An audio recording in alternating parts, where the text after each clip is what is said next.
சொந்தங்களுக்கு வணக்கம். நான் உங்கள் தெய்வமணி. இன்னைக்கு நம்ம கிளைமேட்டே சரியில்லை. எப்போ பார்த்தாலும் வானம் பப்பாவே இருக்குது. அதனால் மிளகு குழம்பு தான் வைக்க போகிறேன். பாருங்க, நல்லா இவ்வளோ மிளகு, ஒரு 2-2.5 ஸ்பூன் இருக்கும் மிளகு. அவ்வளோ மிளகு எடுத்துக்க. ஒரு 1/2 ஸ்பூன் சீரகம். மிளகு நிறைய இருக்கணும், சீரகம் கம்மியாக இருக்கணும். தனியாக பார்த்தீங்கன்னா ஒரு 1.5 ஸ்பூன் தனியா. கண்டிப்பாக தனியா வைங்க. இதில் மிளகா, காஞ்ச மிளகா பார்த்தீங்கன்னா ரொம்ப கம்மியாக. இவங்க இவ்வளோ காஞ்ச மிளகா தான் எடுத்திருக்கேன். ஒரு 4 காஞ்ச மிளகா, அதுவும் நீட்டு மிளகா. இதில் காரமே இருக்காது. இந்த மிளகா போட்டுக்கலாம். எல்லாமே கொஞ்சமாக எண்ணெய் விட்டு எல்லாத்தையும் வறுத்துக்கலாம்.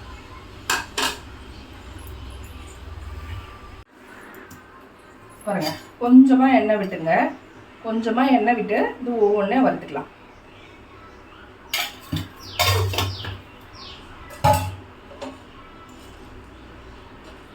தனியா போட்டுடலாம்.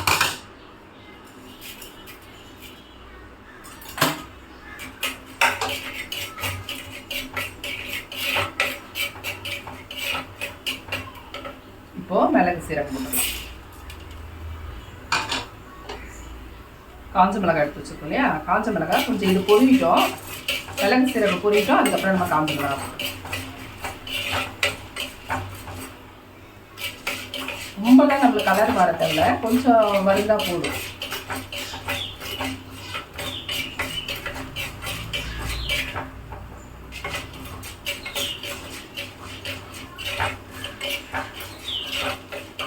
இப்போ காஞ்ச மிளகாய் போட்டுக்கலாம். இது பாருங்க, பாதி வறுபட்டுருச்சு. இப்போ நம்ம காஞ்ச மிளகாய் போட்டுக்கலாம். மிளகு தீஞ்சு போயிட்டாலும் நல்லா இருக்காது டேஸ்ட்டு. லேசாக ஃப்ரை ஆகணும்.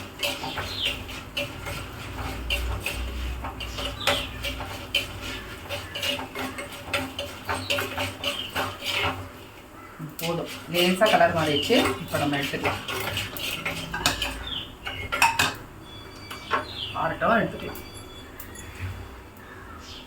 நம்ம மிளகுலாம் வறுத்தோம் இல்லையா, அதே சட்டியில் எண்ணெய் ஊற்றிட்டேன். குழம்புக்கு தேவையான எண்ணெய். இப்போ 2 உருளைக்கிழங்கு கட் பண்ணி வச்சுருக்கேன். இந்த 2 உருளைக்கிழங்கு இந்த எண்ணெயில் வறுத்துக்கலாம்.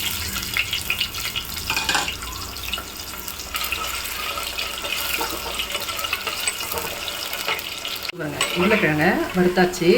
இந்த வறுத்த உருளைக்கிழங்கு இந்த குழம்புக்கு அவ்வளோ சூப்பராக இருக்கும். இந்த வறுத்த உருளைக்கிழங்கை வறுத்தோம்னா அதுக்கு ஒரு தனி வாசனை இருக்கு இல்லையா, அந்த வாசனை இந்த குழம்புக்கு சேரும்போது இன்னும் இந்த குழம்போட மணத்தை இன்னும் தூக்கி கொடுக்கும். டேஸ்ட்டும் செம்மையாக இருக்கும்.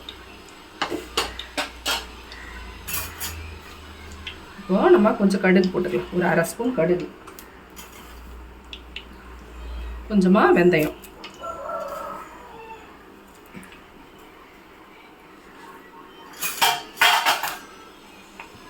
கடுகு பொரிஞ்சிருச்சு. ஒரு கொஞ்சமாக சின்ன வெங்காயம் கட் பண்ணி வச்சுருக்கேன். 1-2 கட் பண்ணிக்கோங்க. முழுசாக இல்லை, 2 பெருசாக இருந்தால் 3, சின்னதாக இருந்தால் 2. வெங்காயத்தை விடவே கொஞ்சம் கருவேப்பிலை போட்டுக்கலாம். 2 தக்காளி கட் பண்ணி வச்சுருக்கேன். இந்த 2 தக்காளியும் போட வைக்கும். இப்போ நம்ம குழம்புக்கு உப்பு போடுவோம், அந்த உப்பை இப்படியே போட்டுக்கலாம். கொஞ்சமாக போட்டுங்க, பார்த்துட்டு போட்டுக்கலாம்.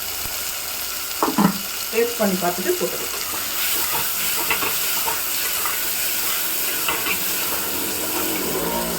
தக்காளி வதங்கிருச்சு. இப்போ நம்ம ஒரு குட்டி ஸ்பூன், இதில் பெரிய ஸ்பூன் பார்த்தீங்கன்னா 1/2 ஸ்பூன் வரும். இந்த ஸ்பூனில் 1 ஸ்பூன் போடுறோம். மஞ்சத்தூள் ஒரு 1/2 ஸ்பூன் மஞ்சத்தூள் போட்டுருங்க.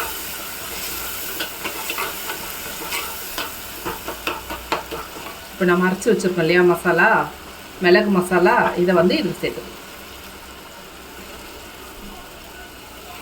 இது காரத்துக்கு நம்ம மிளகாத்தூள்லாம் போடல இதுலேயே. இந்த மிளகு ஒரு 4 காஞ்ச மிளகாய் வச்சு அரைச்சிருக்கோம்ல, அதுவும் நீட்டு மிளகாய், அதில் காரம் அதிகமாக இருக்காது. அவ்வளோதான், வெறும் மிளகு தான் இதுக்கு காரம் கொடுக்கும்.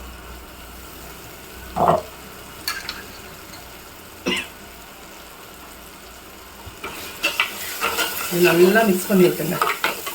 நல்லா இது எண்ணெயில் பொரியணும். ஆல்ரெடி இது பொரிஞ்சிருச்சு. சீக்கிரமாகவே உங்களுக்கு அந்த வாசனை போயிடும். இப்போவே வரலை, அந்த பச்சை வாசனை எதுவுமே வரல. கமகமான வாசனை தான் வருது.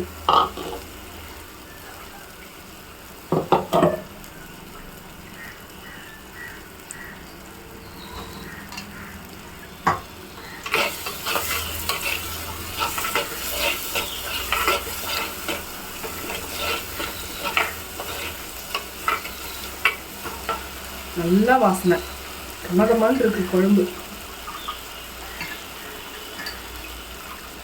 மிளகா வறுத்து பொடி பண்ணி மேலே தூவுறதை விட இந்த மாதிரி செஞ்சு பாருங்கள், குழம்பு சூப்பராக இருக்கும்.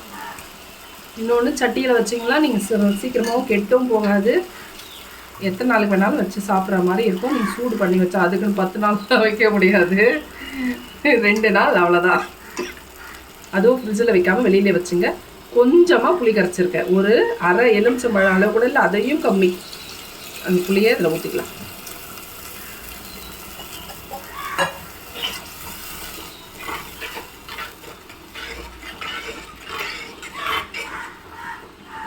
குழம்பு கொதிக்கட்டும்.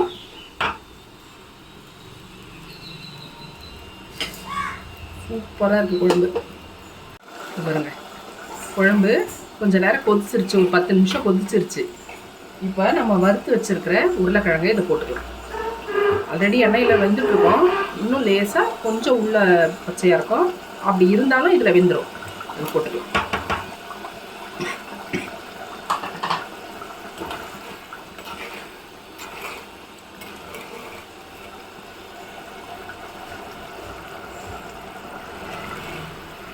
பாருங்க குழம்பு எப்படி இருக்கு